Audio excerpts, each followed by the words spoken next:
you new marvelous Godot people.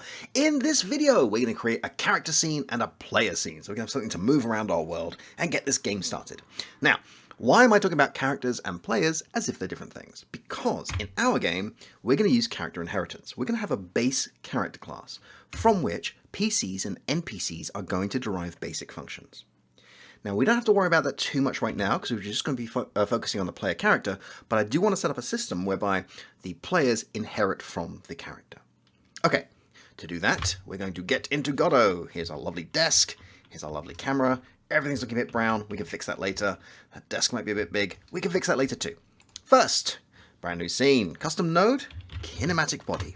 Make sure you've got this red one, the 3D, we don't want kinematic body 2D, or it's going to go weird. Okay, so this is going to be my character class. So I'm going to use a mesh instance and just make a basic cube, which is right here, new cube mesh, just to see what we're looking at. Now I'm going to click on the cube and change the size. It's going to be 2 meters on the y-axis, roughly 2 meters tall, which is, well, it's going to be exactly 2 meters tall, which is roughly 6 feet. And let's say 0.5 on the other two axes. That's going to be our basic character. Nothing in the game is going to look like that. That's just so we can work in the editor. You'll also notice that the origin is here. I kind of want the origin by the floor, but I don't want the mesh instance going through the floor. So what I'm going to do is I'm going to head down to transform with mesh instance selected, and I'm just going to move it up by 1 meter. So on the y-axis, move it up by 1 meter, and that's perfectly on the floor. Let's rename this. I'm going to call this character, and where to put it. Now, in the previous version of this course, I put all scenes in scenes and all scripts in a folder called scripts. I've included the scenes here because we've got some fixes to our raw assets that I've put in here. For now, let's just go into the character scene and I'm just going to save it in characters. So, save as, and I realize we're not done with the scene. Save scene, sorry. We're going to go to scenes, we're going to go to characters, and I'm just going to put it right here. Why not put it in players? Because NPCs will also use this script. Currently, it's a big white box glowing in the light. I kind of like that. And we need a collision shape. So back up to character, new node, and I want collision shape. Boop. Now we could use a cube and match it perfectly, but I want to be using move and slide, which means I want things to slide off and push away. And if we have right angles, it's much harder to do. So instead, we're going to use what a lot of games use. We're going to use a capsule. The capsule needs to be rotated and stuff. This allows us to get good collision and interesting behavior if we don't need the collision to match every body part perfectly. If we're playing a very, very precise shooter, this wouldn't work. But we're not, so it will. Okay, we need to rotate this on the red line, which is the x-axis, by 90 degrees. And we need to move it up by 1 meter. So that's the y-axis, up by 1 meter. It's also too big, so let's head over to the shape, press capsule, and let's set a radius of 0.5 meter. Look at that. That is perfect. We can save that. Okay, that is our character scene. Now, let's go make an armature scene. Now, we already have some models we can use. If we go to models and we go to players, we have human and woman. Again, not entirely sure splitting our characters into human and woman is the best idea. The thing is, I want to be able to drop these in to a character and just have them work. And for that to happen, I need everything to be named consistently. Let's see what we have here. We have human armature with human mesh, underneath which is animation player. Animation player has a bunch of animations. Okay, now let's look at animated woman. We have armature, woman, I don't know what armature 2 is for, and we have animations with different names and different named bones. To make this consistent, we'd have to do this. We'd have to rename both of these to mesh. Don't actually do this, I'm just going to explain what's going to have to happen. We'd have to move the animation player to be a child of the armature. So that way we could just export the armature. We'd have to rename the armature as well. So let's put that there for now. Just there we go. That's consistent. But now we have a problem, right? Now these no longer work because I've moved the mesh. It's in a different place from the armature. So someone is going to have to go through all of these and change every single one of these manually for every animation. And that is a lot of work. And the good news is you don't have to do it. I've done it for you. Before we look at where these are, why has this happened? This has happened because Quaternius has very kindly made free and open source assets for everyone to use, but he makes one a month and he doesn't make them consistently. When I say consistently, he makes one a month, but he uses a different paradigm for each one, different naming conventions, different scales, all kinds of stuff. So to make them work consistently, I've had to go through and edit them. In almost no circumstance when you're making your own indie games will this happen, because you're either going to be creating your assets or working with someone who's making them for you, or buying a pack. So let's head over into the scenes, characters, players, and you see here we have an armatures folder, within which is armature F and armature M. And don't worry too much about armature F being missing. If you go to the animation and play any animation, you'll see that it's there. I have made sure that they have identical animation names. So if I call in fact, we don't have jump. We'll ignore jump. Let's use run as an example. Got lost there. Forgot to remove jump. Running. Actually, we need to rename that, so let's do that now. But they have both have a running animation, like so. Okay, so let's say we want to update the running animation. Call it run. Click on animation. Click on rename. And I'm just going to call it run. Great. Have I missed any others? We have punch, working, jump, idle, death. Over to the male, we have death, idle, punch, run, working. Great. Okay, so now we have consistent ones. And if we look at the actual trees, armature, mesh, animation player, which means if we instance in either the male or the female armatures, the script is going to have the same exact path to the animation player, which is going to call the same animation name, and it's just going to work seamlessly. If we hadn't done that, we would have had to write a completely separate script for each of these characters. Furthermore, we have other problems, by which I mean, if we take a look at the translation, this originally came like that. No good to us. However, if we look at the female one, this is facing the wrong way, right? So the male is facing the blue line, the female's facing the red. So let's, there we go, just go to the Y and zero it out. So there's lots of tweaks. I've changed the biggest pains for you, so they're not there. I almost said pains in the rear, but I'm not going to. Everything else should be working. So we have our two lovely armatures ready to go. Okay, with all that said, let's start using one. So what I'm going to do is I'm going to go to my character, new inherited scene. I'm going to inherit from character, and I'm going to rename this player. Now, I'm not going to save this as player. I'm going to save this either as player M or player F. And the reason is later we're going to create code that's going to allow the player to pick their player character, right? We're putting customization in. All this is built with customization in mind. However, I want them both to be called player. That way, if I'm calling, for example, the animation player, it's just player, animation player, and so on. So it'll all work just fine. Okay, so we have our player. I'm going to save this under players as player M. Now, I'm arbitrarily choosing the male character because that's just what I happen to pick. You can pick a different one. In here, I'm going to instance in my armature M. And already we can see a bit of a problem here, right?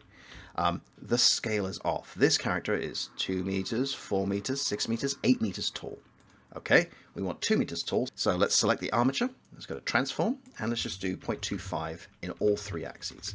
Now, I'm changing the armature, which if we look at the scene, doesn't have any collision. I'm not scaling collision. You really don't want to scale collision. And if I now hide this mesh instance, look at that. That's pretty good. We could probably shrink this collision shape a little further. But yeah, you know what? I will shrink that a little further. So let's go to the actual capsule and change it to 0.25. Doing that has made this a little bit too short, so I'm just going to drag the extent to the floor. There. Beautifully done. Here is our brand new player character. Now, both players are going to be using the same script. So make a script. I'm not going to call it player male. I'm going to call it player.gd. And let's make it empty. Ha ha ha! Okay, now, I mentioned earlier, let's just close this animation window, and you know what, gives us lots of room to play with. I mentioned earlier that we're going to be using move and slide, right? I want things to hit and roll away rather than hit and stop. So if I'm using move and slide, I know I'm going to need a motion variable, which is going to be a vector 3.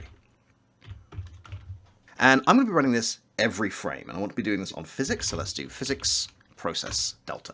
So on every frame, we need to move, okay? let's see what move means. I'm going to make a brand new move function. I don't need to pass delta through because I'm not going to be using it. All right, so what I'm going to be doing here is every frame, we need to be checking if any of the controls are being pressed and move from there. So let's set up some controls. I'm going to go to project settings, input map. We've done this a few times, right? And let's say forward, back, left, and right. Okay. I'm just going to set these up with the keys for now. I'm going to use WSAD because I'm using a British QWERTY keyboard. Obviously, if you're using, for example, a French keyboard, set it to AZERTY, that's fine. If you want to use a controller, use a controller. I might program my controller at another point, but for now, I'm just going to do WSAD, get this working. And we've done this before too, right? I want to use the input get action strength trick so that if I do use a controller, it'll work just fine. So let's make a variable called x. And this is going to be input dot get action strength, and this is going to be forward, and that's going to be minus input dot get action strength, and that's going to be back. So forward is going to be 1, back is going to be -1. All good. Okay, so variable Z, because we're using 3D here, Y is up and down. We're not touching up and down right now. Input dot get action strength, and I want right minus input dot get action strength left. Great.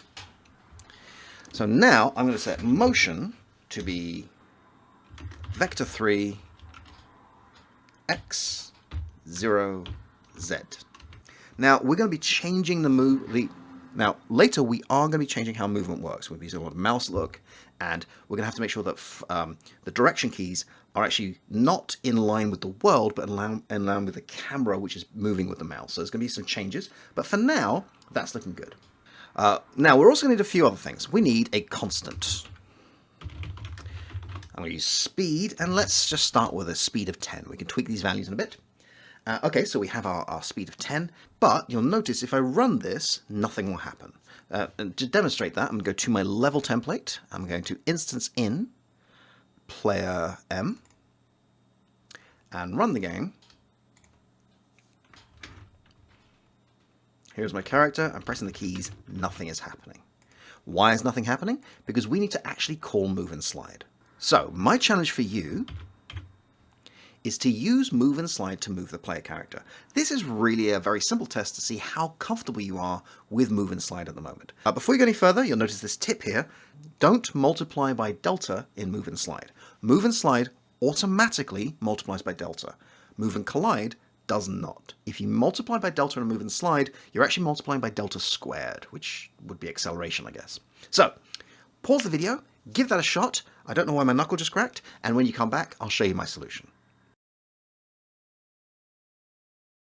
And welcome back. Okay, so boop, back into the game we go. And this is going to be move and slide. Not move and collide. What am I doing? Move and slide. Got too excited there. And what we need is motion.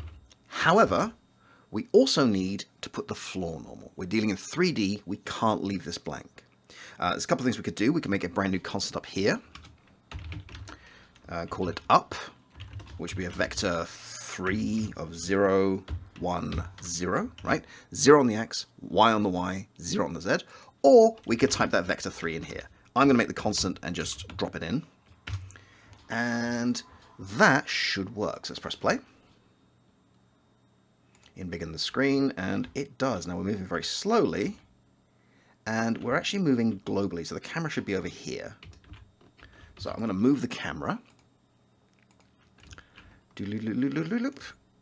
over like so, and I need to rotate it. So I'm going to press R for rotate, and rotate by -90 degrees. Let's take a look at what that looks like. Yeah, that'll work. Press play. And it's better. Now, why is the character going so slow? Well, because I'm moving by motion. Motion is 1. Let's do motion times speed. I forgot to put speed in. Okay, so now we should be moving much more easily. Look at that. And we can hit the desk, and the desk goes flying. The desk is too big, it gets locked around our heads, but that works great. But we are not changing direction. Let's change direction. Okay, so we want to be facing the direction we're traveling. Now, if we had done, if you're pressing forward and you're not pressing back, move X. If you're pressing back and not moving forward, X is -1. If we'd done every single step of that, this would be a lot simpler. But because we've streamlined this, we're going to be a little bit clever with our mathematics. So first thing we need to do is we need to change the direction we're moving if we're actually moving. If we're not, I don't want to snap back to looking forward.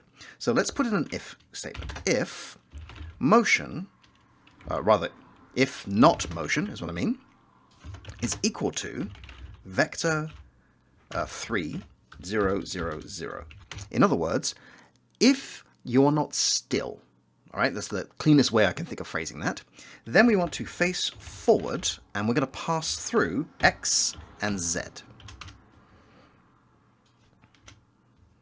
Okay, so now let's make a function called face forward, and we need X and Z.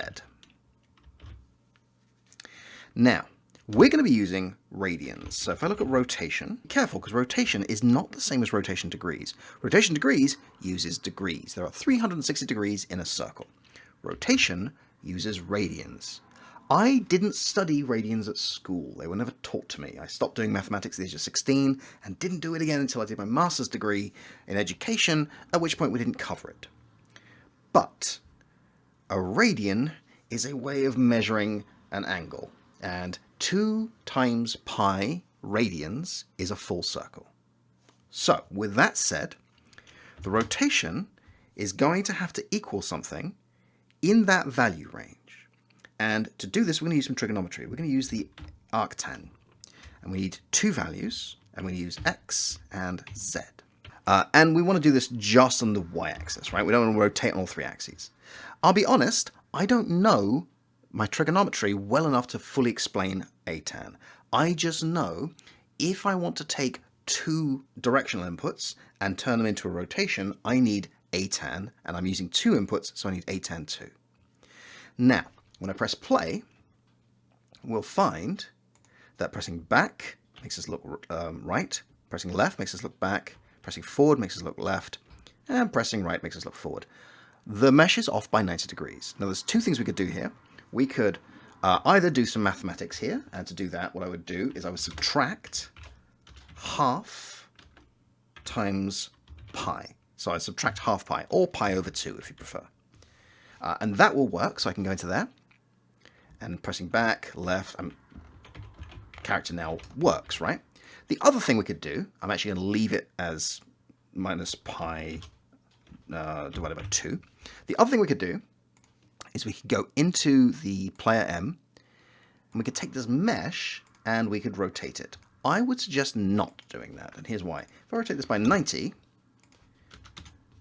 first off, I'm on the wrong axis, so let's find the right axis. Rotate this by 90, nope.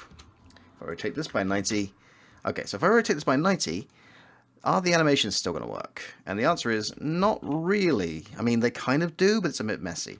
You can do it. I would recommend instead using our radians. So if 2 pi is a full circle, where's my script? Here's my script. If 2 pi is a full circle, then 1 pi is half a circle, and half pi is a quarter circle. We want to turn by a quarter, and we want to turn on the anti-clockwise, so we'll be turning by negative half pi. And now, if I press play, we have a little character who can zoom around.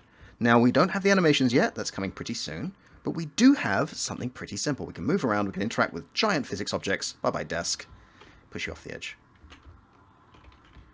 And that's looking pretty good to me. So I think this is a pretty good place to start. Sorry, he's making me laugh. I think this is a pretty good place to start. We've done quite a lot of work, and I think this is a great piece of progress. So, excellent stuff, and I'll see you in the next video.